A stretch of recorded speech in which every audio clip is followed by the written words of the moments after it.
বর্ষাকালের ব্রেকফাস্ট বা সন্ধেতে বা রাতের ডিনারে কুমড়োর ছক্কা হলে কিন্তু জমে যাবে রুটি লুচি পরোটার সাথে। তার জন্য প্রথমে কড়াইতে সর্ষের তেল গরম করে নিয়েছি, আর কুমড়োগুলো ঠিক এই রকম সাইজের কেটে নিতে হবে। তারপর আমরা কিন্তু নুন দেব না, ঢাকা দিয়ে কুমড়োটা ভাজতে দেব, আর ভাজতে ভাজতেই কিন্তু কুমড়োটা সেদ্ধ হয়ে যাবে। নুন দিলে আরও জল বেরোবে, তাই আমরা নুন দেব না। ফোড়নে 2টো শুকনো লঙ্কা, তেজপাতা আর 1 চামচ 5 ফোড়ন দিয়ে ভালো করে 5 ফোড়নটা নাড়াচাড়া করে নেব, যাতে 5 ফোড়নের একটা সুন্দর গন্ধ বেরিয়ে আসে। এরপর আলু ছোট ছোট ডুমো ডুমো করে কেটে রেখেছিলাম, সেটাই ভেজে নেব সামান্য নুন দিয়ে।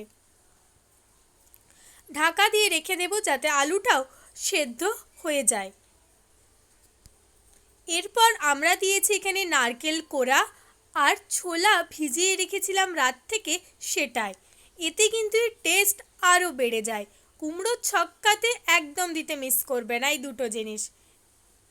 এরপর সামান্য আদা বাটা আর কাঁচা লঙ্কা কুচি দিয়ে ভালো করে নাড়াচাড়া করে নেব, যাতে আদার গন্ধটা আর না থাকে। তোমরা চাইলে লঙ্কা গুঁড়ারও ব্যবহার করতে পারো, কিন্তু আমি এখানে কাঁচা লঙ্কা ব্যবহার করেছি।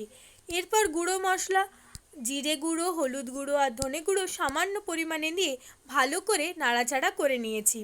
এরপর স্বাদ মতো দিয়েছি চিনি। তোমরা চাইলে চিনিটা স্কিপও করতে পারো, সেটা কুমড়োর মিষ্টি কীরকম তার উপর নির্ভর করছে। এরপর ভেজে রাখা কুমড়োগুলো দিয়ে ভালো করে নাড়াচাড়া করে সামান্য জল দিয়ে 10 থেকে 15 মিনিটের জন্য ঢাকা দিয়ে রেখে দেব। এরপর ঢাকা খুলে স্বাদ মতো নুন দেব, দিয়ে আবারও কিছুক্ষণের জন্য ঢাকা দিয়ে রেখে দেব। ঢাকা খুললেই রেডি আমাদের কুমড়োর ছক্কা। এরকম ভিডিও দেখার জন্য আমার চ্যানেলটা অবশ্যই সাবস্ক্রাইব করতে হবে।